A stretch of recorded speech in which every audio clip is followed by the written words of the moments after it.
Amazon, you can hide. 31-year-old Chris Smalls worked his way up the company at Amazon's Staten Island warehouse, even becoming an Amazon volunteer teaching kids how to code.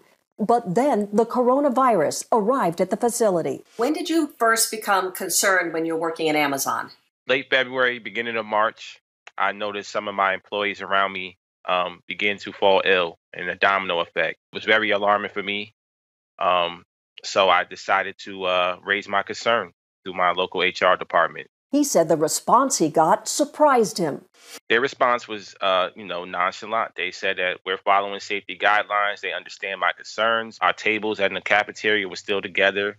We still were piling on top of each other. Smalls says he was urged by supervisors to stay quiet, even after an Amazon employee in the building tested positive for the virus. They told us, don't tell the employees.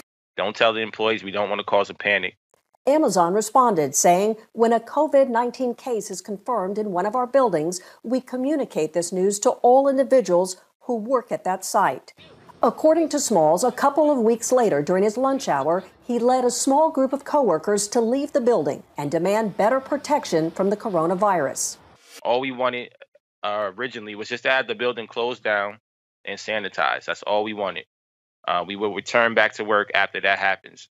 After realizing the entire week we were just getting excuses and we weren't getting anywhere, that's what forced me to mobilize the walkout I did on March 30th. Smalls was then fired.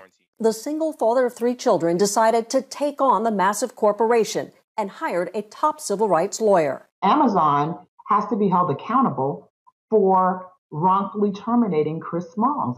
This is a life or death situation. We can't play with COVID, and it's completely disingenuous of Amazon to take that position. Amazon is fighting back, saying we did not terminate Mr. Smalls' employment for organizing a 15-person protest. We terminated his employment for putting the health and safety of others at risk and violations of his employment.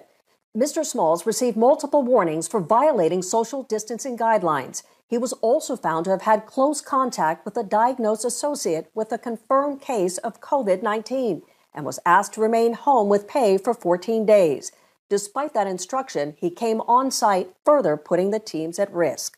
According to Smalls, that's not true. Smalls says he wasn't informed he was being placed on quarantine until days after his contact with the infected colleague. The colleague that I sent home, she was allowed to come back to work positive because of their own policies. I was exposed because that happened. New York State's Attorney General has sent a letter to Amazon saying it may have violated whistleblower protections and safety regulations and is investigating. Amazon has since added temperature checks as well as mandatory masks. And Smalls tells me that tomorrow for the walkout, it will begin at the Staten Island facility, go on to the New York governor's office. He assures me that they will